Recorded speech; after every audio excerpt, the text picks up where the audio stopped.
Je suis arrivé tôt au barbecue de mon frère et je l'ai entendu dire, elle ne vient que pour se vanter de son nouveau travail. Ma sœur a ajouté, ce serait bien s'il y avait un accident et qu'elle n'arrive jamais. Tout le monde a ri. Je suis parti avant que quiconque puisse me voir et, 15 minutes plus tard, ils ont reçu un appel frénétique de la salle d'urgence de l'hôpital. Je suis arrivé chez mon frère 30 minutes en avance, ce qui était inhabituel. Pour moi. Normalement, je chronométrais ces réunions de famille à la minute. Prêt, me présentant exactement à l'heure prévue et partant dès que la politesse le permettait. Mais aujourd'hui, c'était différent. Aujourd'hui, je voulais être en avance. J'avais des nouvelles à partager, de bonnes nouvelles pour une fois. Et je pensais que peut-être, juste peut-être, ma famille serait heureuse pour moi. Le trajet du centre-ville de Phoenix à la maison de Clayton en banlieue prenait 45 minutes à travers le trafic de l'après-midi. J'étais parti de mon appartement à 15h30, sachant que le barbecue commençait à 17h. Je voulais avoir le temps d'aider à tout préparer, d'être utile, de leur montrer que je tenais à faire partie de cette famille malgré tout. La maison de Clayton se trouvait au bout d'une impasse tranquille, une grande maison de style ranch avec une pelouse parfaitement entretenue. Son succès dans le développement immobilier commercial lui avait offert cette vie, et il ne laissait jamais personne l'oublier. Je me suis garé dans l'allée circulaire à 16h25, remarquant que plusieurs voitures étaient déjà là. La berline blanche de ma sœur Victoria, le pick-up de mon cousin Julien, quelques autres que je reconnaissais comme appartenant à divers membres de la famille. J'ai pris la salade de pommes de terre que j'avais faite sur le siège passager et me suis dirigé vers la porte d'entrée. La maison était déverrouillée comme toujours lors des événements familiaux. Clayton croyait aux portes ouvertes pour la famille, même si son cœur restait fermement fermé à la plupart d'entre nous. Le hall d'entrée était vide et silencieux. J'entendais des voix venant de l'arrière de la maison. Le patio probablement. J'ai posé la salade de pommes de terre sur le comptoir de la cuisine à côté de plateaux de viande attendant d'être grillée et de bols de chips déjà ouverts. À travers la fenêtre de la cuisine, je pouvais voir l'aménagement du jardin. Des tables avec des nappes à carreaux rouges, un grill fumant, des gens qui se déplaçaient avec des bières à la main. J'étais sur le point de sortir quand j'ai entendu mon nom. Bella devrait arriver bientôt, dit Clayton, sa voix portant à travers la porte coulissante ouverte. Elle a envoyé un SMS disant qu'elle venait au pour aider. Je me suis arrêté, la main sur la poignée de porte. Quelque chose dans son ton m'a fait hésiter. Oh, bien, répondit Victoria, sa voix dégoulinant de sarcasme. J'ai hâte d'entendre parler de sa vie glamour. Des rires ont ondulé à travers le groupe. Je reconnaissais les voix. Ma tante Patricia, mon oncle Léonard, Julien, et quelques autres. Toute ma famille réunie. Apparemment en train de discuter de moi. Vous savez, elle ne vient que pour se vanter de son nouveau travail, continua Clayton. Directrice du marketing. Dans une chaîne d'hôtels-boutiques. Elle s'attend probablement à ce que nous inclinions tous devant son succès. Plus de rire, plus fort cette fois. Vous vous souvenez quand elle travaillait dans ce café, dit Victoria. Et avant ça, dans le magasin de détail. Maintenant, tout à coup, elle pense qu'elle est meilleure que nous tous. Elle a toujours eu des délires de grandeur. Ajouta Patricia. Même enfant, elle pensait qu'elle était spéciale. Ma main est retombée de la poignée de porte. Je suis resté figé dans la cuisine. Écoutant ma famille me déchirer.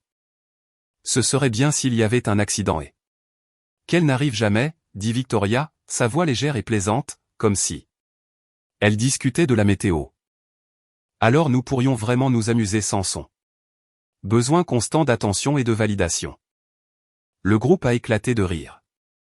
Des rires réels, sincères, pas des gloussements nerveux ou des rires polis. Mais un Amusement à pleine gorge à l'idée que je sois blessée ou morte. Je me suis éloigné lentement de la porte, prudemment, m'assurant que mes pas ne me trahiraient pas. Mon cœur battait si fort que je pensais qu'il l'entendrait à travers les murs. Mes mains tremblaient alors que je prenais mon sac à main là, où je l'avais posé sur le comptoir. 35 ans et ma famille me traitaient toujours comme si je n'étais rien, comme si j'étais une blague. Comme si j'étais un inconvénient qu'ils souhaitaient voir disparaître. J'ai laissé la salade de pommes de terre sur le comptoir. Qu'ils se demandent d'où elle venait. Qu'ils pensent que je n'étais jamais arrivé. J'ai traversé la maison, ouvert la porte d'entrer le plus silencieusement possible et me suis glissé dehors. Ma voiture était toujours garée dans l'allée, alors j'ai marché dans la rue à la place, ne voulant pas qu'ils entendent le moteur démarrer. 2 pâtés de maison plus loin, je me suis arrêté et me suis appuyé contre un arbre, essayant de reprendre mon souffle. Des larmes brûlaient derrière mes yeux, mais j'ai refusé de les laisser couler. J'avais trop souvent pleuré à cause de ma famille. J'avais passé des décennies à essayer de gagner leur amour, leur respect, leur simple décence humaine. Et maintenant, je connaissais la vérité. Ils ne me rejetaient pas seulement. Ils me souhaitaient activement du mal. Mon téléphone a vibré dans ma poche. Un SMS de Clayton. Où es-tu? Je pensais que tu venais tôt. J'ai fixé le message un long moment. Puis j'ai ouvert mes contacts et j'ai fait défiler jusqu'à ce que je trouve le nom dont j'avais besoin. Denise était ma meilleure amie depuis l'université. C'était la seule personne qui comprenait vraiment à quoi ressemblait ma famille, qui avait été témoin de leur cruauté désinvolte au fil des ans et m'avait exhorté à plusieurs reprises à les rayer complètement de ma vie. Je l'ai appelée. Salut, a-t-elle répondu à la deuxième sonnerie. Tu n'es pas censé être au barbecue? J'ai besoin de ton aide, ai-je dit, ma voix étonnamment stable. Et j'ai besoin que tu me fasses confiance. Denise m'a rencontré dans un café à 5 kilomètres de la maison de Clayton. J'étais assise dans un box d'angle, mes mains serrées autour d'une tasse de thé que je n'avais pas l'intention de boire, regardant par la fenêtre le parking. Elle s'est glissée sur le siège en face de moi. L'inquiétude se lisait sur son visage. Qu'est-ce qui s'est passé? Tu avais l'air contrarié au téléphone. Je lui ai tout raconté. Chaque mot que j'avais surpris, chaque rire, chaque blague cruelle à mes dépens. Quand j'ai eu fini, son expression était passée de l'inquiétude à la fureur. Je vais les tuer, a-t-elle dit sèchement. Je vais me rendre à cette maison tout de suite et leur dire exactement ce que je pense. Non, ai-je dit, j'ai une meilleure idée. J'ai expliqué mon plan. C'était simple, peut-être même cruel, mais j'avais besoin qu'ils comprennent. J'avais besoin qu'ils ressentent, ne serait-ce qu'un instant, ce que c'était que de se soucier réellement de moi, de s'inquiéter pour moi, de regretter leurs paroles. Denise a écouté, ses yeux s'écarquillant à chaque détail. Quand j'ai eu fini, elle est restée silencieuse. Un long moment. Tu es sûr de ça? A-t-elle finalement demandé. Ils ont souhaité que j'aie un accident, ai-je dit. Alors, montrons-leur ce que ça fait. Elle a hoché la tête lentement. D'accord, je suis partante. Qu'est-ce que tu veux que je fasse? Appelle Victoria dans 20 minutes, ai-je dit, en vérifiant l'heure sur mon téléphone. Il était maintenant 16h50. Le barbecue avait officiellement commencé. Fait semblant d'être une infirmière des urgences de l'hôpital général de Phoenix. Dis-lui que j'ai eu un grave accident de voiture et que je suis dans un état critique. Reste vague sur les détails. Mais fais en sorte que ça semble urgent. Dis-lui qu'elle doit venir immédiatement. Et ensuite, nous verrons comment ils réagissent. J'ai dit, nous verrons s'il se soucie réellement de moi ou s'il se présente juste pour sauver les apparences. Denise a sorti son téléphone, composant déjà le numéro de Victoria.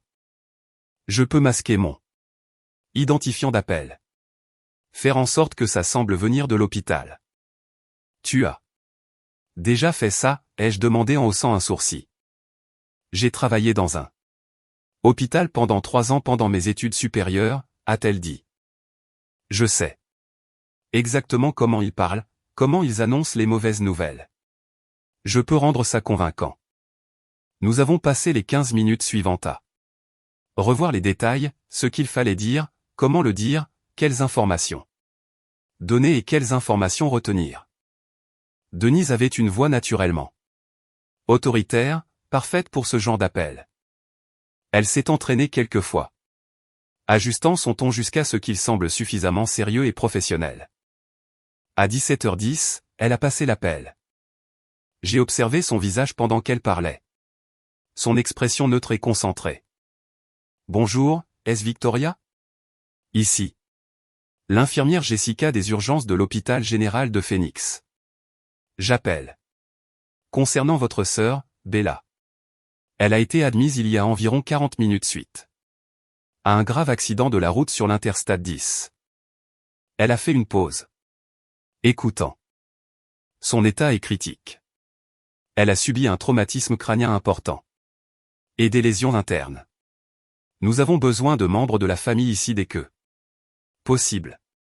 Pouvez-vous venir à l'hôpital tout de suite? Une autre pause. Je ne peux pas donner de détails précis par téléphone, mais je dois souligner que le temps presse. Veuillez vous rendre à l'entrée principale des urgences. Demandez la salle de traumatologie 3. Elle a mis fin à l'appel et m'a regardé. C'est fait. Elle est en panique. J'entendais des gens en arrière-plan. Elle est probablement déjà en train de le dire à tout le monde. J'ai hoché la tête, un étrange calme envahissant. Maintenant, nous attendons. Nous avons quitté le café et nous sommes rendus séparément à un parking en face de l'hôpital général de Phoenix. Du 3e niveau, nous avions une vue dégagée sur l'entrée des urgences. J'ai garé ma voiture et j'ai rejoint Denise dans la sienne, m'installant sur le siège passager avec une paire de jumelles que je gardais dans mon coffre pour les randonnées. Tu as vraiment bien réfléchi à tout ça, a dit Denise, impressionnée. J'ai eu des années pour réfléchir à quel point ils m'ont blessé, ai-je répondu. Je n'ai juste jamais eu de raison de faire quoi que ce soit jusqu'à aujourd'hui. Mon téléphone a commencé à sonner à 17h25. Clayton. J'ai refusé l'appel. Il a sonné à nouveau immédiatement. Victoria, cette fois-ci, j'ai aussi refusé. Des SMS ont commencé à affluer. Clayton, où es-tu? L'hôpital a appelé. Ça va? Victoria, s'il te plaît, rappelle-moi. Nous sommes en route. S'il te plaît. Sois vivante. Julian, tout le monde est inquiet. Appelle quelqu'un. Fais-nous savoir que tu es en vie. Patricia, ce n'est pas drôle si c'est une sorte de blague. J'ai lu chaque message à haute voix à Denise, qui a secoué la tête avec incrédulité. Patricia est vraiment allée jusque-là, hein? Même. Maintenant, elle pense que tu pourrais simuler. Bien sûr qu'elle le fait. Ai-je dit, parce que je suis toujours le problème, tu te souviens. À 17h40. La première voiture est arrivée à l'entrée des urgences. Le SUV de Clayton. Il en a sauté, laissant le moteur tourner, et a sprinté vers les portes. Victoria est sortie du côté passager, le visage pâle et tendu. 2 autres voitures sont arrêtées derrière eux, déversant Julian, Patricia, Léonard et plusieurs autres. Ils se sont tous précipités à l'intérieur ensemble, une masse frénétique de membres de la famille inquiets. Et maintenant, a demandé Denise. Maintenant, nous voyons combien de temps il leur faut pour réaliser que je ne suis pas là, ai-je dit. Et nous voyons ce qu'ils font ensuite. Nous avons attendu. 15 minutes se sont écoulées. 20.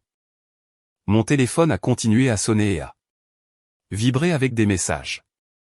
À 18 heures, Clayton est sorti seul de l'hôpital, son téléphone collé à l'oreille. Même à cette distance, je pouvais voir la confusion sur son visage. Il t'appelle, a dit Denise.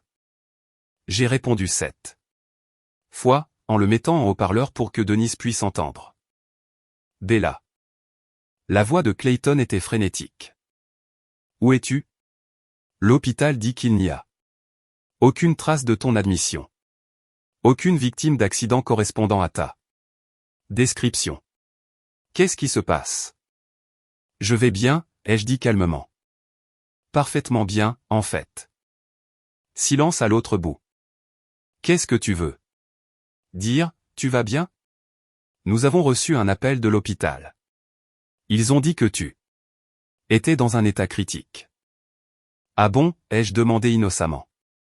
C'est étrange. Parce que j'étais assise dans un parking en face de la rue à vous. Regardez tous paniquer pendant la dernière demi-heure. Plus de silence. Tu as fait ça exprès. Tu nous as fait croire que tu étais mourante.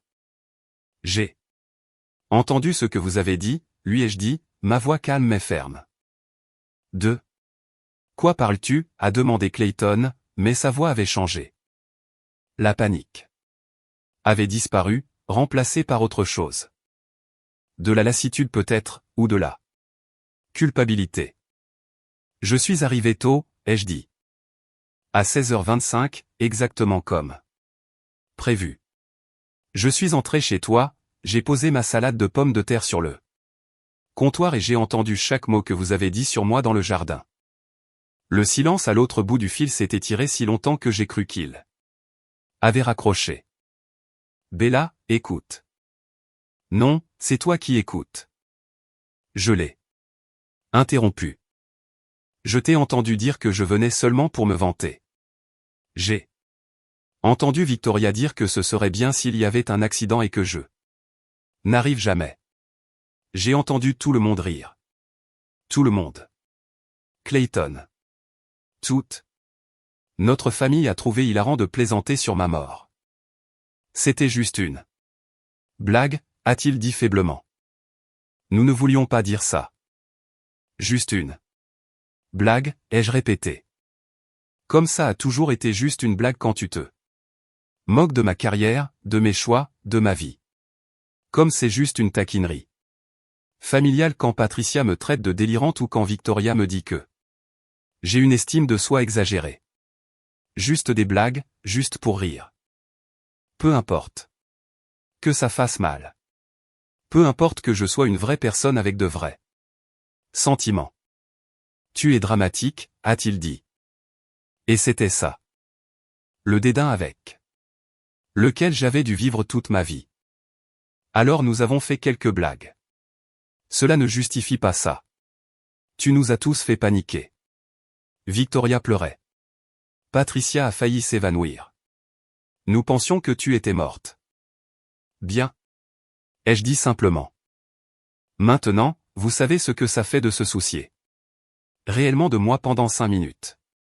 Bien que je soupçonne que la plupart d'entre vous étaient plus inquiets de l'apparence que du fait que je sois réellement blessé. Ce n'est pas juste, n'est-ce pas? Dis-moi, Clayton, quand remonte la dernière fois que tu m'as appelé juste pour savoir comment j'allais? À quand remonte la dernière fois que l'un d'entre vous m'a traité comme si j'étais importante? Il n'avait pas de réponse à cela. La voix de Victoria est apparue en arrière-plan, stridente et en colère. Donne-moi le téléphone. Il y a eu un bruit de bousculade. Puis Victoria était au bout du fil. Qu'est-ce qui ne va pas chez toi? As-tu la moindre idée de ce que tu nous as fait traverser? C'est malade, Bella. C'est plus que malade. Tu as souhaité que j'aie un accident, lui ai-je rappelé. Tu as dit que ce serait bien si je n'arrivais jamais. Tout le monde a ri. Je ne le pensais pas. Littéralement. C'était de l'hyperbole. Mon Dieu, tu prends toujours tout si sérieusement.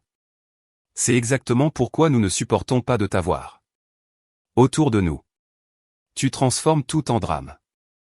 Je transforme tout en drame? Ai-je demandé, réellement incrédule.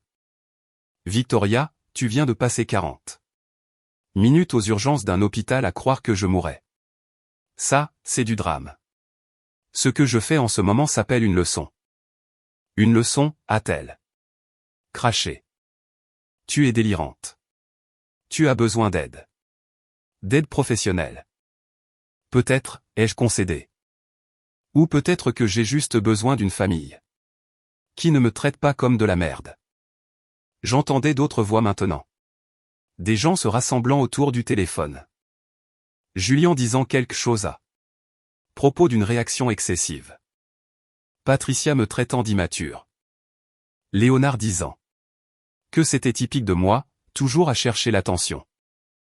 Je veux que vous compreniez tous quelque chose, ai-je dit, parlant par-dessus leur bavardage.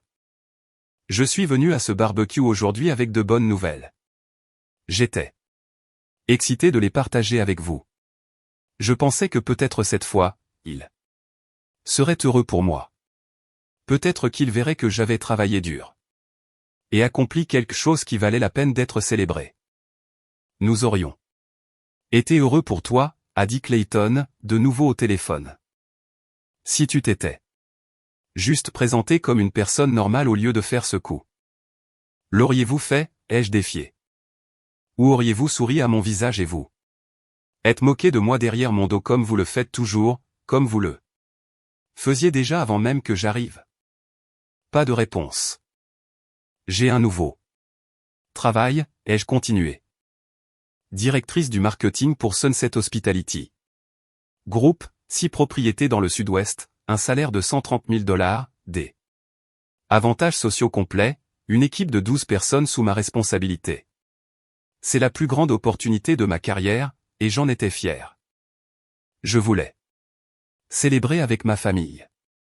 Félicitations, a dit Victoria sèchement. Heureuse maintenant? Pouvons-nous tous rentrer à la maison? Tu ne comprends toujours pas, ai-je dit doucement. Aucun de vous. Il ne s'agissait jamais du travail ou de la célébration ou même des choses cruelles que vous avez dites. Il s'agissait de vous montrer pour une fois dans votre vie ce que ça fait. De se soucier de moi. De s'inquiéter pour moi. De ressentir une véritable émotion humaine dirigée vers moi qui n'est pas du mépris ou de la moquerie. Nous nous soucions de toi, a protesté Clayton. Nous sommes une famille. Non, ai-je dit, la famille ne se souhaite pas la mort, même en plaisantant. La famille ne se moque pas des réalisations de l'autre.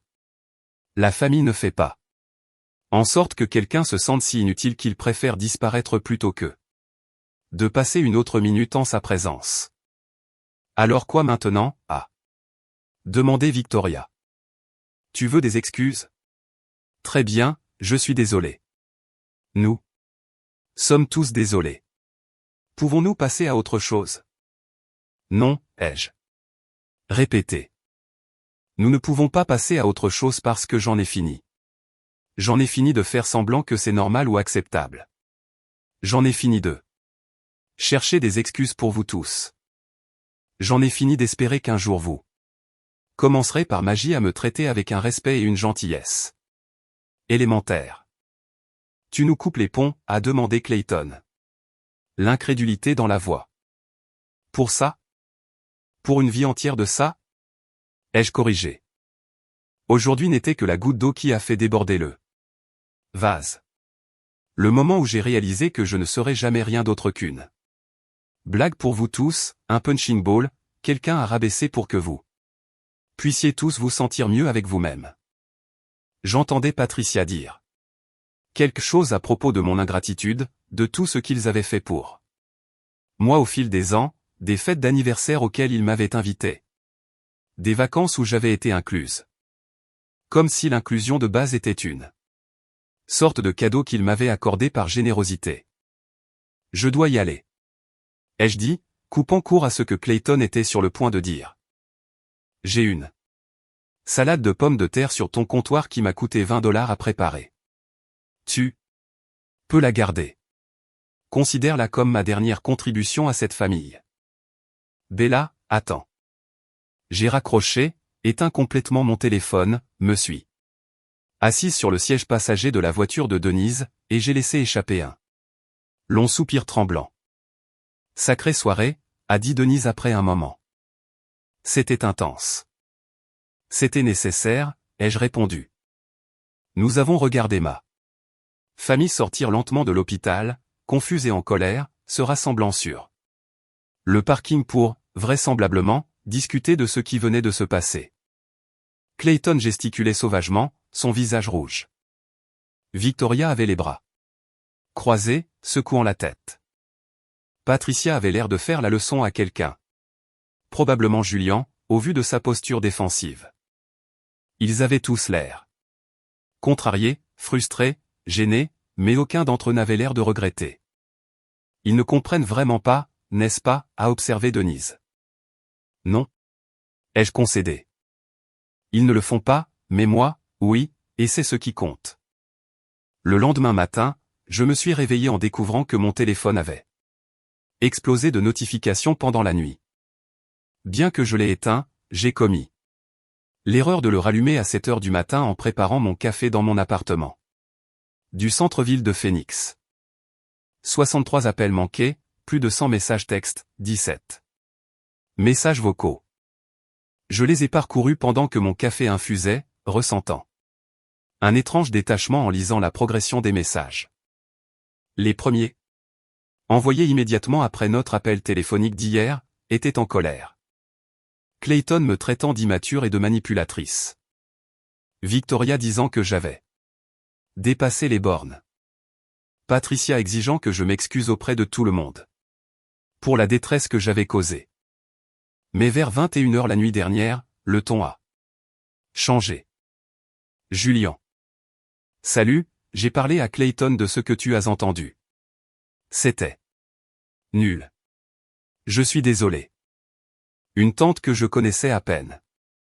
Je n'ai pas participé à ces blagues. Je veux que tu le saches. Un cousin à qui je n'avais pas parlé depuis des années. J'ai entendu ce qui s'est passé. La famille peut être toxique parfois. Fais ce que tu dois faire pour toi-même. Et puis à minuit, un long texte de Clayton. J'ai réfléchi à ce que tu as dit. Peut-être que nous n'avons pas été justes avec toi. Peut-être que nous t'avons prise pour acquise. Pouvons-nous parler? Vraiment parler. Pas seulement nous disputer. J'ai siroté mon café et lu le message 3 fois. Une partie de moi voulait le croire. Voulait penser que peut-être enfin quelque chose avait percé chez eux. Mais j'avais déjà parcouru ce chemin. Les excuses qui venaient trop facilement. Qui disparaissaient dès que le drame s'éteignait. Les promesses de faire mieux. Qui duraient exactement le temps qu'il leur fallait pour oublier pourquoi ils les avaient faites. Je n'ai répondu à aucun des messages. Au lieu de cela, je me suis préparé pour le travail, mettant mon blazer bleu marine préféré et les boucles d'oreilles en perles que je m'étais offertes quand j'avais obtenu ma promotion. Aujourd'hui était ma 2e semaine chez Sunset Hospitality Group. Et je devais présenter une stratégie marketing complète à l'équipe de direction. À 10 h. Je devais me concentrer là-dessus, pas sur le drame familial. La présentation s'est déroulée sans accroc. Notre PDG, une femme énergique d'une cinquantaine d'années nommée Kathleen, a hoché la tête avec approbation alors que je parcourais la stratégie de campagne numérique que j'avais développée. Les autres cadres ont posé des questions pertinentes, et j'avais des réponses solides pour chacun d'eux. Quand nous avons terminé à 11 h 30, Kathleen avait approuvé tout mon budget et mon calendrier. Excellent travail, a-t-elle dit. Alors que tout le monde sortait de la salle de conférence. Je savais que nous avions fait le bon choix en vous embauchant. Je suis retourné à mon bureau au 3e étage, pleine de validation professionnelle. C'était ce qui importait. C'était réel. Pas les opinions de personnes qui n'avaient de toute façon jamais cru en moi, mais la reconnaissance de collègues qui m'évaluaient en fonction du mérite et des résultats. Mon assistant, un jeune homme joyeux de 24 ans nommé Tyler, a frappé à l'encadrement de ma porte vers 13 heures. Quelqu'un est là pour vous voir. Votre frère? Il n'a pas de rendez-vous mais il dit que c'est important. Ma bonne humeur s'est évaporée instantanément. Clayton est là. C'est ce qu'il a dit. Dois-je lui dire que vous êtes occupé? J'y ai réfléchi. Une partie de moi voulait se cacher dans mon bureau jusqu'à ce qu'il parte. Mais une autre partie, celle qui avait orchestré le drame hospitalier d'hier, voulait affronter cela de front pour voir ce qu'il voulait vraiment. Donnez-moi 5 minutes. Puis faites-le entrer, ai-je dit. Tyler a hoché la tête. Et a disparu. J'ai utilisé ces 5 minutes pour me calmer, pour me rappeler que je n'étais pas la même personne qui était arrivée à ce barbecue hier, espérant être accepté. J'étais quelqu'un qui avait tracé une ligne, quelqu'un qui refusait d'être diminué davantage. Clayton est apparu dans l'encadrement de ma porte. Exactement 5 minutes plus tard, l'air mal à l'aise en jean et polo dans cet environnement de bureau décontracté mais professionnel. Ses yeux ont parcouru mon espace. Le bureau d'angle avec des fenêtres donnant sur le centre-ville. Les prix de marketing encadrés sur mon mur. La vue sur la ville s'étendant derrière moi. Joli bureau, a-t-il dit, et je ne pouvais pas dire s'il le pensait ou si c'était une autre critique voilée. Merci, ai-je répondu froidement. Qu'est-ce que tu fais ici, Clayton? Il est entré, refermant la porte derrière lui. Il faut qu'on parle. Vraiment parler. Je suis au travail. J'ai fait remarquer, j'ai des réunions tout l'après-midi. Tout ce que tu as à dire aurait pu être un coup de fil. Tu ne répondais pas à ton téléphone. Parce que je ne voulais pas te parler. Il a tressailli, ce qui m'a surprise. Clayton montrait rarement de la vulnérabilité. Bella, allez. J'ai conduit jusqu'au centre-ville. Donne-moi juste 10 minutes. J'ai jeté un coup d'œil à l'horloge de mon ordinateur. 13h15. Ma prochaine réunion était à 14h. Très bien. 10 minutes. Il s'est assis dans l'une des chaises en face de mon bureau, passant une main dans ses cheveux. Il avait l'air fatigué, ai-je réalisé. Plus vieux que ses 42 ans. J'ai parlé à tout le monde hier soir après notre départ de l'hôpital. Vraiment parler avec eux de la façon dont nous te traitons. Et certaines personnes étaient sur la défensive. Patricia surtout. Elle pense que tu as réagi de manière excessive, que tu es trop sensible, toutes les choses habituelles. Il a fait une pause. Mais Julian a fait remarquer quelque chose. Il a dit que si nous pensions vraiment que tes sentiments n'avaient pas d'importance, nous ne nous serions pas tous précipités à l'hôpital. Nous n'aurions pas paniqué comme nous l'avons fait. Donc, vous vous souciez d'eux. Moi. Vous ne m'aimez juste pas, ai-je dit. Ça, c'est censé me faire me sentir mieux? Ce n'est pas ce que je dis. Il s'est penché en avant, les coudes sur les genoux.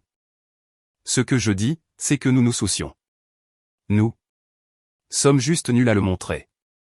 Nous avons pris l'habitude de te traiter comme si tu étais toujours cette petite sœur agaçante qui nous suivait partout et exigeait de l'attention. Mais tu n'es plus cette personne. Tu ne l'as pas été. Depuis longtemps. Je n'ai jamais été cette personne, ai-je dit doucement.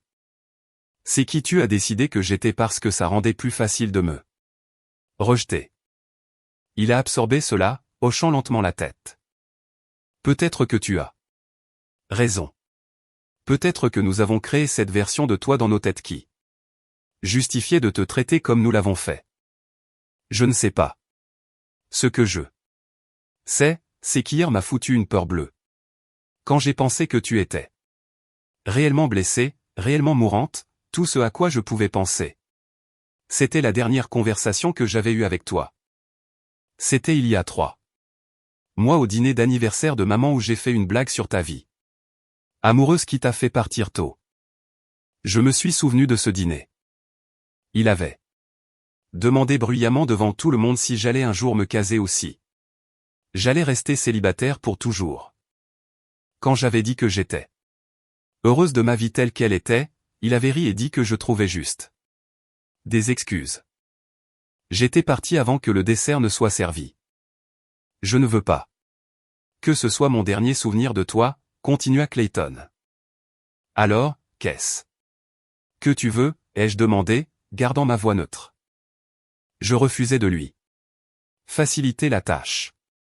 Clayton s'est agité sur sa chaise, clairement mal à l'aise. Je veux que nous recommencions. Pas faire comme si rien ne s'était passé. Mais essayer réellement de construire quelque chose de différent, quelque chose de meilleur. Recommencer? Comment? Dîner de famille. Juste parler. Apprendre à nous connaître en tant qu'adultes au lieu de rester coincés dans ces rôles que nous jouons depuis l'enfance. Il a fait un geste vers mon bureau. Je ne savais même pas que tu avais ce travail avant hier. Je ne savais pas pour quelle entreprise tu travaillais, ce que tu faisais toute la journée, rien de tout ça. C'est foutu, Bella. Ce n'est pas comme ça que la famille devrait être. La famille ne devrait pas non plus plaisanter sur la mort des uns et des autres, ai-je fait remarquer. Tu as raison. Ça ne devrait pas. Et je suis désolé. Non seulement désolé que tu l'aies entendu, mais désolé que nous l'ayons dit en premier lieu. Que nous ayons créé un environnement où ce genre de propos semblait acceptable. Il a croisé mon regard. Je suis sincèrement désolé. Je voulais le croire. La partie désespérée et dépendante de moi qui avait passé 35 ans à chercher leur approbation, voulait s'accrocher à ses excuses et les serrer fort. Mais la partie rationnelle, la partie qui les avait entendu rire de ma mort potentielle, restait sceptique. Qu'en est-il de Victoria, ai-je demandé. Qu'en est-il de Patricia? Sont-elles désolées? Elles aussi? Ou es-tu ici pour arranger les choses afin que la famille puisse retrouver un semblant de normalité? Victoria est partagée, a-t-il admis. Elle pense que ce que tu as fait hier était mal, mais elle comprend aussi pourquoi tu l'as fait. Patricia, honnêtement, est toujours en colère. Elle pense que tu nous as manipulés et que nous ne devrions pas récompenser ce comportement. En nous excusant. Récompenser, ai-je répété, sentant l'amertume du mot. Comme si le respect de base était une sorte de prix que je devais gagner. Je sais comment ça sonne, mais Patricia est butée. Elle ne changera pas du jour au lendemain. Alors pourquoi devrais-je revenir, ai-je demandé sans détour. Si la moitié de la famille pense toujours que je suis le problème, si rien ne va réellement changer, alors à quoi bon? Clayton est resté silencieux un long moment. Peut-être qu'il n'y a pas de but. Peut-être que nous avons tellement endommagé cela que c'est irréparable. Mais je dois essayer. Je dois savoir que j'ai au moins essayé de réparer ça avant de partir. Ce n'est pas toi qui pars, ai-je dit. C'est moi. Je l'ai déjà fait. Alors laisse-moi venir à toi à la place, a-t-il dit. Laisse-moi te montrer que je suis sérieux. Comment? Il a sorti son téléphone, a fait défiler un instant, puis l'a tourné vers moi. Sur l'écran, il y avait un fil de discussion de groupe intitulé Discussion familiale. Je pouvais voir des dizaines de messages, trop nombreux pour être lus à cette distance, mais j'ai attrapé des phrases comme « besoin de faire mieux » et « elle mérite des excuses » et « nous avons été horribles ».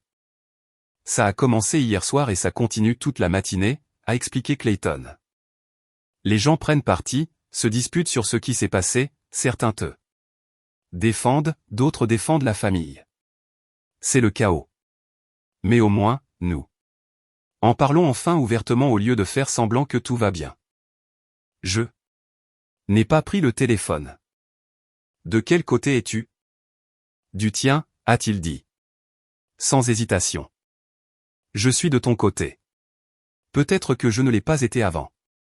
Mais je le suis maintenant.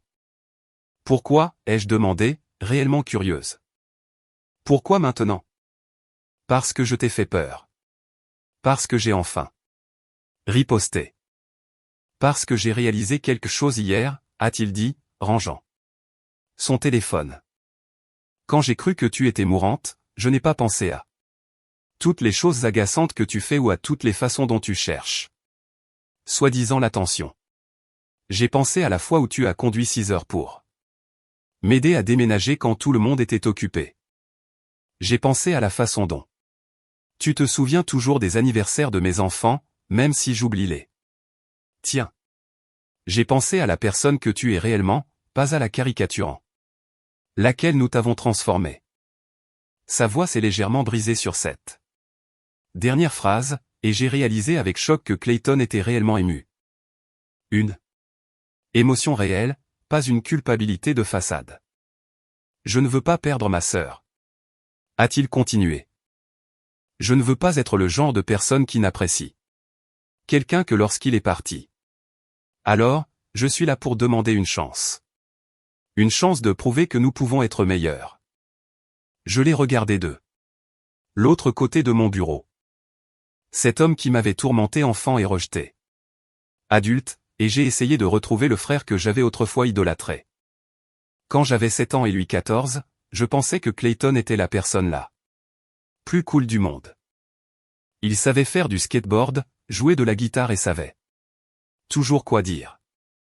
Quelque part en chemin, cette relation avait tourné au vinaigre pour devenir quelque chose de toxique. Mais peut-être que, enfoui profondément, il y avait encore quelque chose de récupérable. Un dîner, je me suis entendu dire. Juste toi et moi. Pas Victoria, pas Patricia, pas de famille élargie.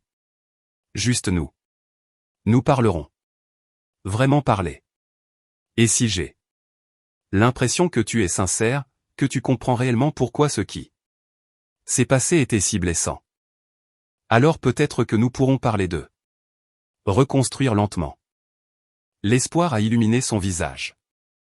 D'accord. Oui. Quand? Samedi soir, 19h. Tu choisis le restaurant, un endroit sympa et tu paies. C'est tes excuses, pas une sortie décontractée où nous partageons l'addition. Fait, a-t-il dit immédiatement. Je t'enverrai les détails par SMS. Et Clayton, j'ai attendu qu'il rencontre mon regard. Si tu rates ça, si tu retombes dans les vieilles habitudes ou si tu cherches des excuses ou si tu essaies de minimiser ce qui s'est passé, c'est fini. J'en aurai fini pour deux. Bon. Pas de seconde chance, pas de culpabilisation, pas d'obligation familiale. Compris? Compris, a-t-il dit solennellement. Après son départ, je suis resté assise à mon bureau un long moment, regardant la ligne d'horizon de Phoenix. Une partie de moi se sentait triomphante. J'avais tenu bon, posé des limites claires et fait venir Clayton à moi, à mes conditions. Mais une autre partie se sentait épuisée. Pourquoi fallait-il une action aussi extrême pour obtenir un respect élémentaire de ma propre famille? Pourquoi devais-je les traumatiser pour qu'ils me voient comme un être humain?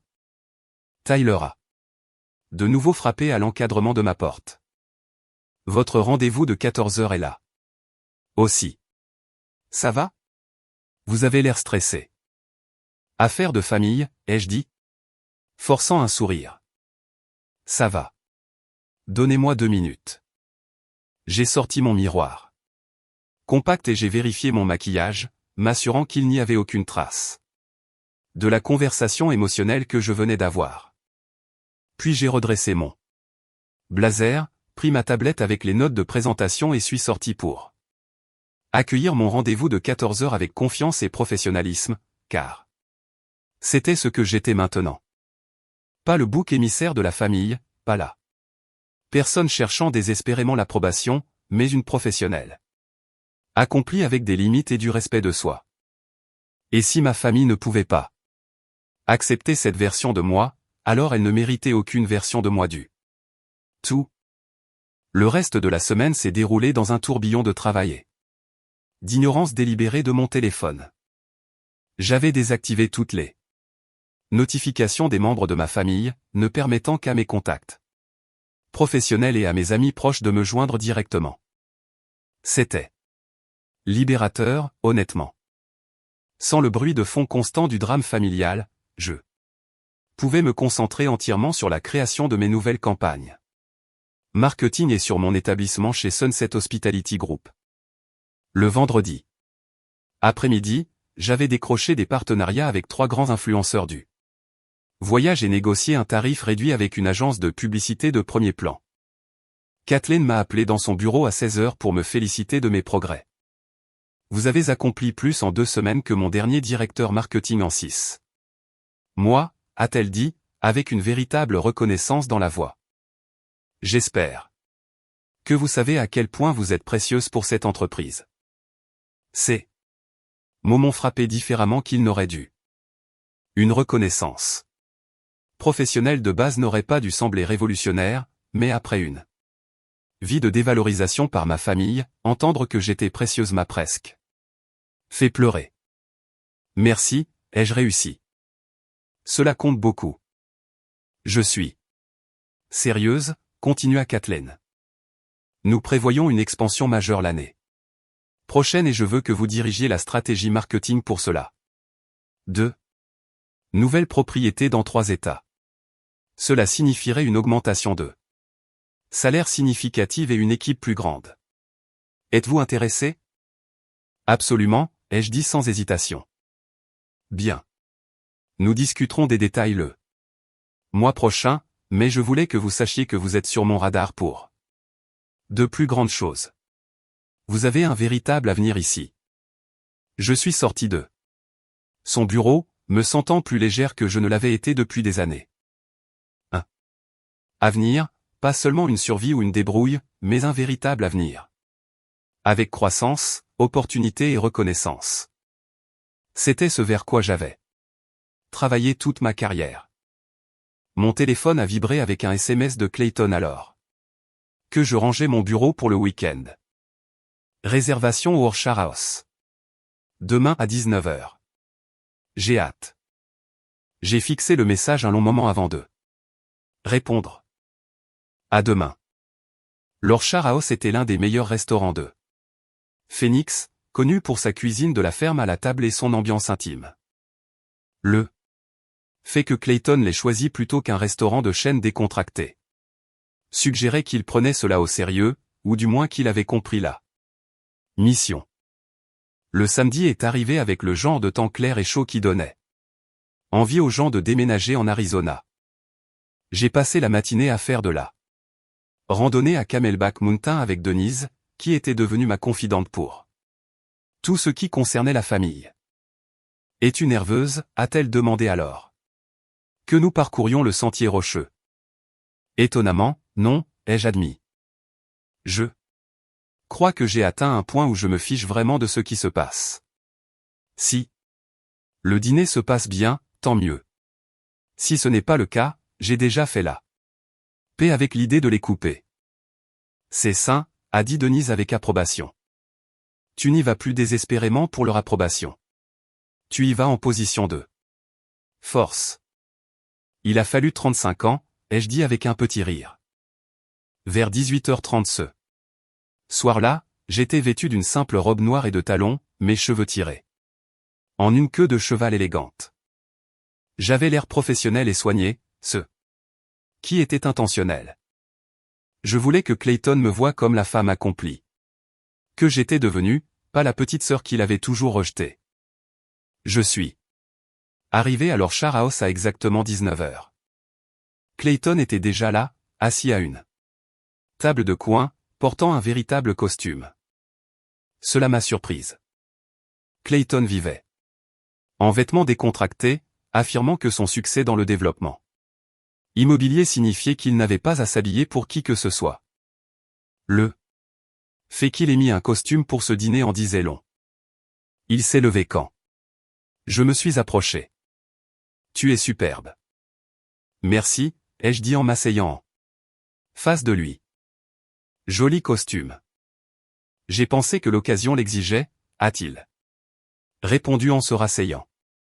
J'ai commandé du vin. J'espère que ça va. Le vin? C'est bien. Nous avons bavardé pendant que le serveur nous servait nos boissons et prenait nos commandes. La météo, le travail, les sujets habituels. Sans risque. Mais je pouvais voir la tension dans les épaules de Clayton, la façon dont il n'arrêtait pas de tripoter sa serviette. Il était nerveux, ce qui était inhabituel pour lui. Après le départ du serveur, j'ai décidé d'aborder le sujet directement. Tu as l'air mal à l'aise. Je le suis, a-t-il admis. J'ai réfléchi toute la semaine à ce qu'il fallait dire, comment expliquer les choses, et je reviens toujours à la même conclusion. Il n'y a pas d'excuse. Il n'y a pas d'explication qui rende cela acceptable. Alors, ne cherche pas d'excuses, ai-je dit simplement. Dis-moi juste la vérité. Pourquoi vous êtes-vous tous comportés comme ça avec moi? Il a pris une longue gorgée de vin, rassemblant clairement ses pensées. Je pense que ça a commencé quand tu étais adolescente. Tu étais toujours si intense à propos de tout, si émotionnelle, si dramatique à mon avis à l'époque. Et j'étais ce grand frère cool qui n'avait pas le temps pour les sentiments d'adolescente. Alors j'ai commencé à te rejeter, à faire des blagues à tes dépens et puis c'est devenu une habitude et tout le monde s'est joint. Victoria l'a fait parce qu'elle a toujours suivi mon exemple. Elle a 3 ans de moins que moi mais voulait toujours mon approbation, alors elle a copié mon comportement. Et puis Patricia a commencé à le faire parce qu'elle trouvait ça drôle. Et ça a juste fait boule de neige à partir de là jusqu'à ce que toute la famille te traite comme la chute d'une blague que personne d'autre ne trouvait drôle. Sauf que je n'étais pas une blague, ai-je dit doucement. J'étais une vraie personne blessée par une vraie cruauté. Je le sais maintenant, a-t-il dit.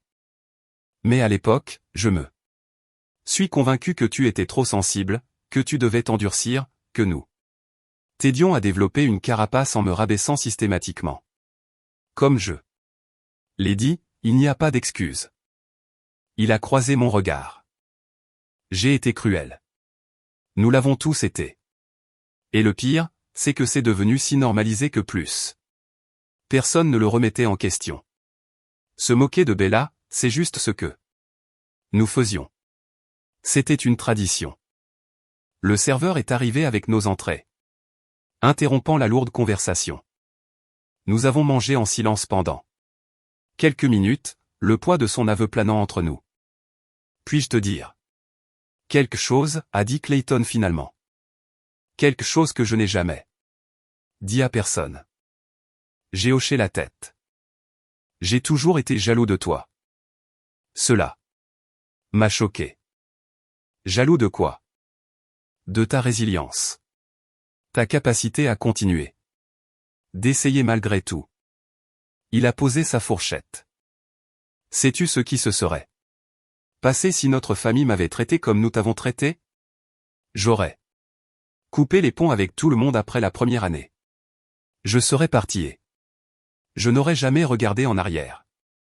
Mais tu as continué à te présenter, à essayer, à espérer que nous changerions. Ce n'est pas de la résilience? Ai-je dit amèrement. C'est du désespoir. Peut-être, mais c'est aussi de la force, et je ne t'ai jamais accordé le mérite pour cela. Le dîner s'est poursuivi avec un niveau d'honnêteté que je n'avais jamais connu avec Clayton auparavant. Il m'a raconté ses propres luttes, la pression qu'il ressentait pour être le grand frère qui réussit, la façon dont il m'avait rabaissé pour se sentir mieux face à ses propres insécurités. Cela n'excusait pas son comportement, mais cela donnait un contexte que je n'avais jamais eu. Quand tu As obtenu ce poste de directrice marketing, ma première pensée n'a pas été que j'étais fier de toi, a-t-il admis pendant le plat principal. Ma première pensée a été que tu gagnais plus d'argent que moi à ton âge. Et ça m'a fait me sentir menacé. Alors au lieu de te féliciter, je l'ai minimisé. Je l'ai fait paraître moins important qu'il ne l'était. J'ai remarqué, ai-je dit, au dîner d'anniversaire de maman, quand j'ai mentionné le nouveau travail, tu as changé de sujet en 30 secondes. Parce que je ne supportais pas l'idée que tu réussisses, a-t-il dit sans détour. À quel point c'est foiré. Ma propre sœur a accompli quelque chose de grand et je me suis senti menacé au lieu d'être heureux. Assez foiré, ai-je concédé. Mais au moins, tu le reconnais maintenant. Oui. Et je veux changer. Pas seulement pour toi, mais pour moi. Parce qu'être cette personne, celle qui démolit sa propre famille pour se sentir mieux, c'est épuisant. Cela m'a rendu amer et mesquin. Je l'ai étudié de l'autre côté de la table, cherchant des signes de manipulation ou de culpabilité de façade. Mais tout ce que je voyais, c'était un remords sincère et un homme qui semblait fatigué d'être le méchant de sa propre histoire. Je te pardonne, ai-je dit doucement, me surprenant avec ces mots. Non pas parce que ce que tu as fait était acceptable et non pas parce que je suis prête à replonger dans les dîners de famille et les célébrations de vacances, mais parce que m'accrocher à cette colère ne me sert plus. Je te pardonne pour pouvoir avancer dans ma vie, que cela t'inclut ou non. Le soulagement a inondé son visage. Merci. C'est plus que ce que je mérite. Probablement, ai-je concédé. Mais voici la chose, Clayton. Le pardon ne signifie pas que tout redevient normal. Cela signifie que je me libère du ressentiment, mais tu dois encore regagner ma confiance. Tu dois encore prouver par des actions cohérentes que ce n'est pas seulement une culpabilité temporaire. Je comprends. Que as-tu besoin de moi? De responsabilité, ai-je dit immédiatement. Si tu vois Victoria ou Patricia ou quiconque faire des blagues à mes dépens, tu le signales. Tu ne ris pas avec eux et tu ne restes pas silencieux. Tu me défends. Activement. Fait. Et d'honnêteté. Si tu te sens menacé, jaloux ou compétitif, tu me le dis directement au lieu de le canaliser en cruauté. Nous en parlons comme des adultes. Fait. Et des limites.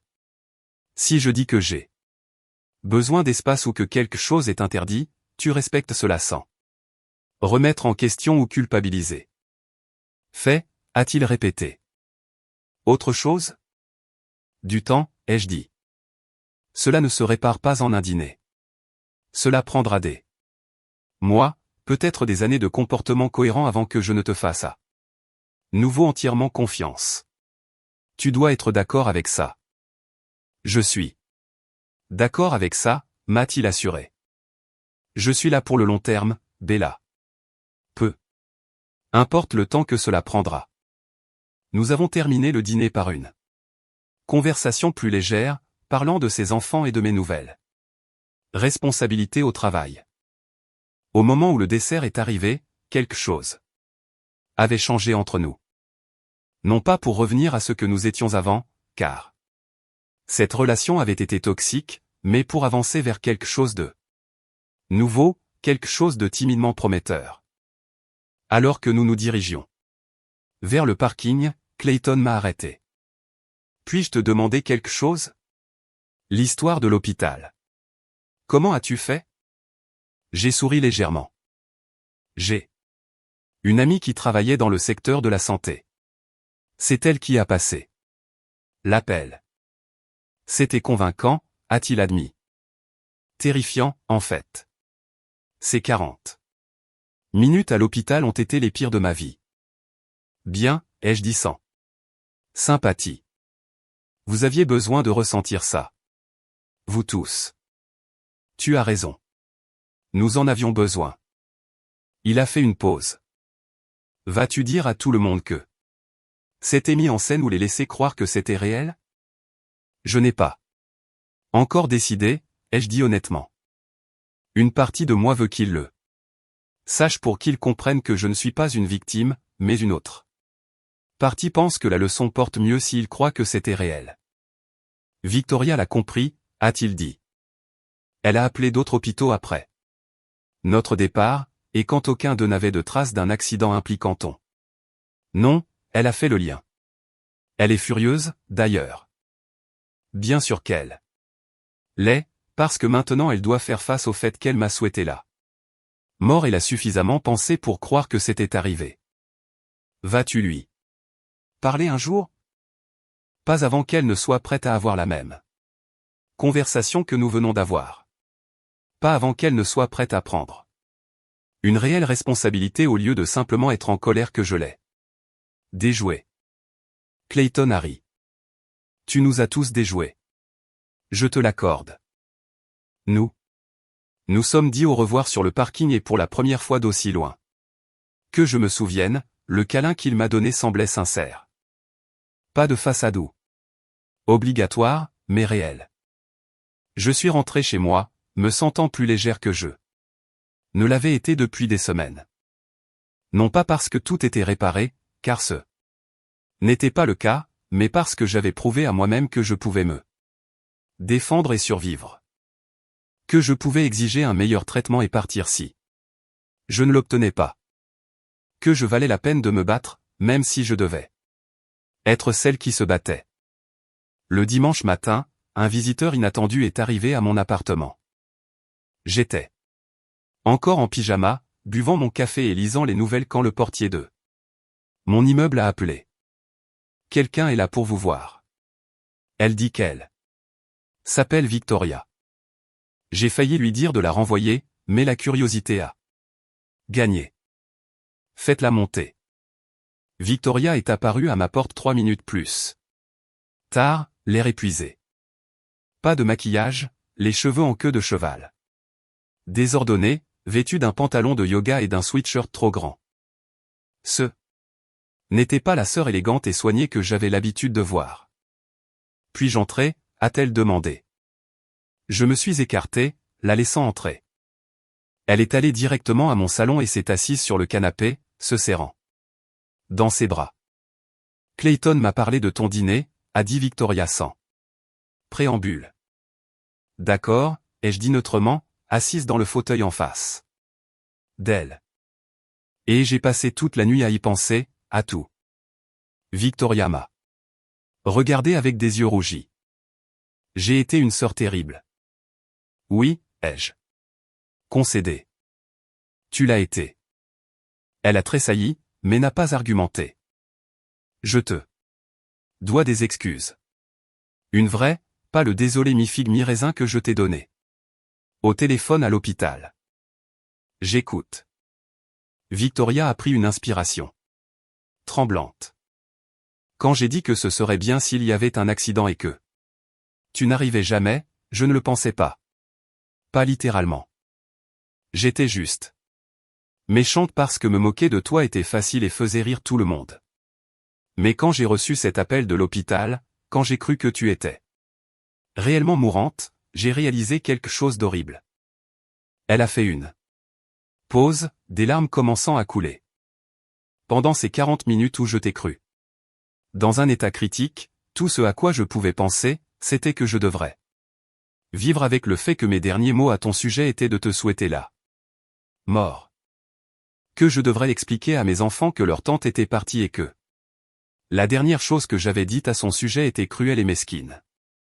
Et puis tu as découvert que c'était mis en scène, ai-je lancé. Et puis j'ai découvert que c'était mis en scène. Et ma première réaction a été la colère. Parce que la colère était plus facile à gérer que de faire face à la culpabilité, plus facile que d'admettre que même si l'accident n'était pas réel, ma cruauté l'était. Elle a essuyé ses larmes. J'ai appelé d'autres hôpitaux parce que je voulais des preuves que tu mentais. Je voulais des munitions à utiliser contre toi. Et quand j'ai confirmé qu'il n'y avait pas eu d'accident, je me suis senti justifié. Vois-tu, je me suis dit, elle est manipulatrice et dramatique, comme nous l'avons toujours dit. Mais, ai-je relancé. Mais ensuite, j'ai passé toute la journée d'hier et toute la nuit à réfléchir réellement à pourquoi tu l'as fait, à ce que ça a dû faire d'arriver tôt à un barbecue familial, excité de partager de bonnes nouvelles, et d'entendre à la place toute ta famille rire de ta mort potentielle. Et je me suis senti malade, Bella. Physiquement malade. Elle s'est penchée en avant. Sa voix se brisant. Je n'aime pas qui je suis quand il s'agit de toi. Je n'aime pas la personne que je suis devenue et je ne sais pas comment réparer ça. Mais je veux essayer si tu me laisses faire. Je suis resté avec ça un long moment. Pourquoi as-tu fait ça? Pourquoi m'as-tu traité comme ça pendant si longtemps? Honnêtement, parce que Clayton l'a fait, et j'ai toujours voulu être comme Clayton. C'était le grand frère cool. Et si me moquer de toi me valait son approbation, alors c'est ce que j'ai fait. Et puis c'est devenu une habitude. Elle a secoué la tête. Je n'ai jamais arrêté de penser à la façon dont ça t'affectait.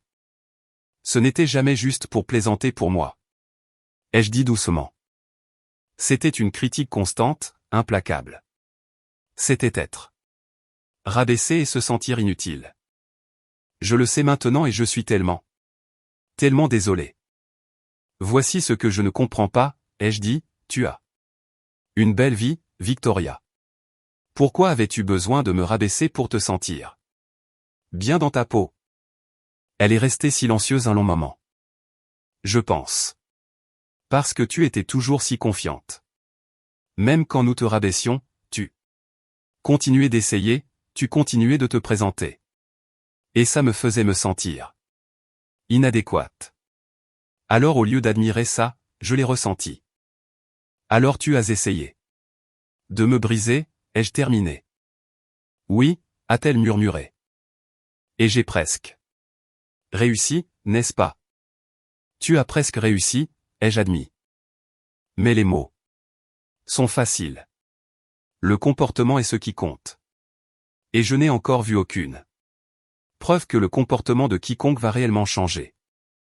Que puis-je faire? A demandé Victoria désespérément. La responsabilité. Si tu entends Patricia ou quiconque faire des blagues à mes dépens, tu l'arrêtes. Tu me défends au lieu d'en rajouter. Fais. Et plus de comparaisons entre ma vie et la tienne. Plus de commentaires sur ma vie amoureuse ou mes choix de carrière ou quoi que ce soit d'autre qui ne te regarde pas. Fais. Et j'ai besoin de temps, Victoria.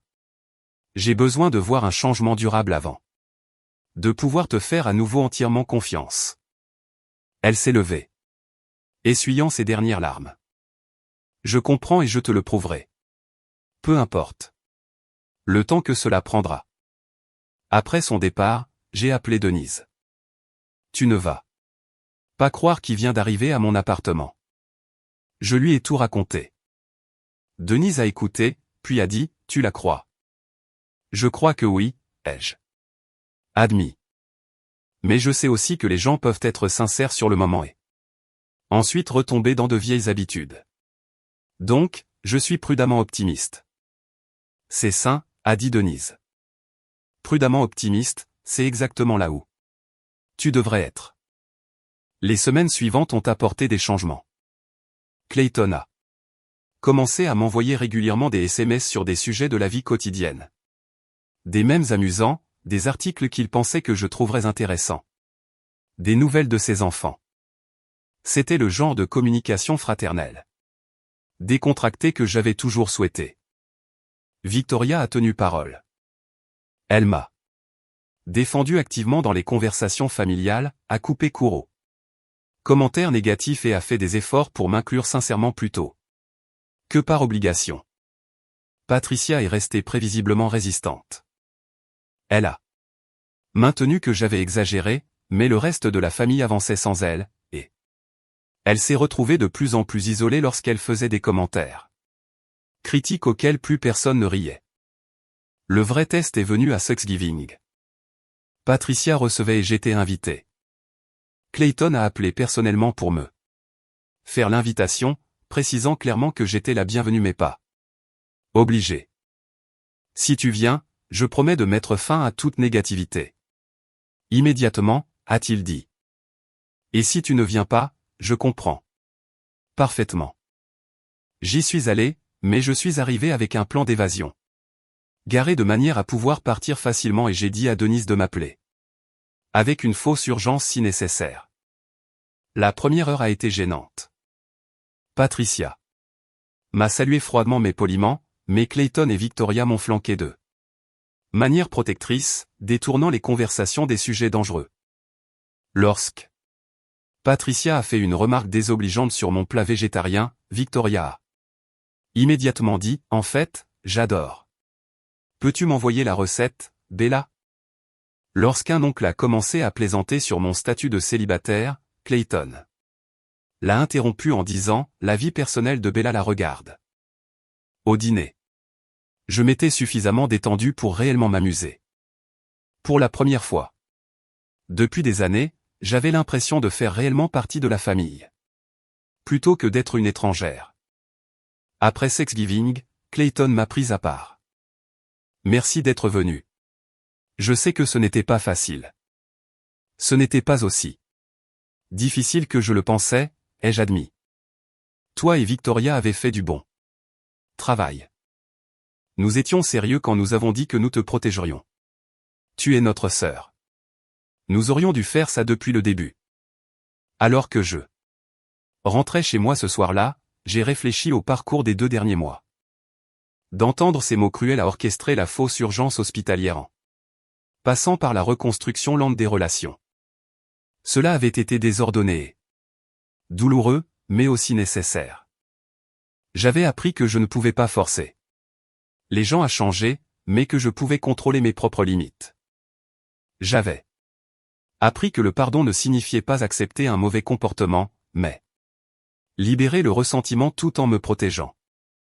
J'avais appris que parfois, la seule façon de faire en sorte que les gens vous voient était de leur montrer que ce serait de vous perdre. 2 semaines après Thanksgiving, Patricia a finalement pris contact, non pas avec des excuses, mais avec une invitation à prendre un café. J'ai accepté, curieuse de savoir ce qu'elle voulait. Nous sommes rencontrés dans un café près de chez elle. Pendant la première heure, elle a parlé de tout sauf de ce qui s'était passé. Le temps, son jardin, le nouveau chien de sa voisine.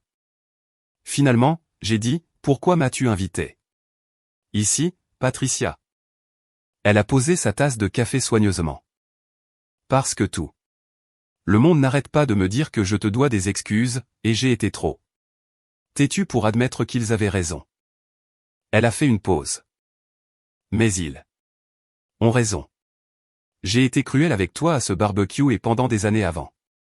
Ça, et quand tu nous l'as fait remarquer, je me suis mise sur la défensive. Je suis désolé, Bella. Vraiment désolé. Ce n'étaient pas les excuses les plus éloquentes, mais elles étaient sincères. Je pouvais voir dans ses yeux que cela lui avait coûté quelque chose d'admettre qu'elle avait eu tort. Merci, ai-je dit simplement. J'apprécie. Nous ne sommes pas devenus proches après cette conversation, mais l'hostilité a disparu.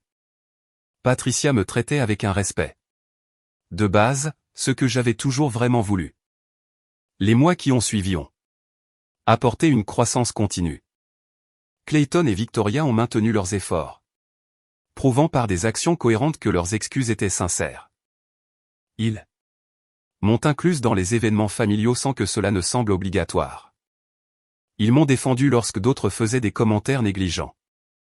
Ils se sont informés de ma vie avec un intérêt sincère plutôt que par jugement. J'ai continué à prospérer chez Sunset Hospitality Group. La promotion que Kathleen avait mentionnée est devenue officielle en janvier, accompagnée d'une Augmentation de salaire significative et de responsabilité accrue. J'ai construit une équipe qui respectait mon leadership et une réputation professionnelle dont j'étais fier. J'ai maintenu des limites claires avec ma famille, assistant à certaines réunions et en sautant d'autres en fonction de mes propres besoins plutôt que par obligation.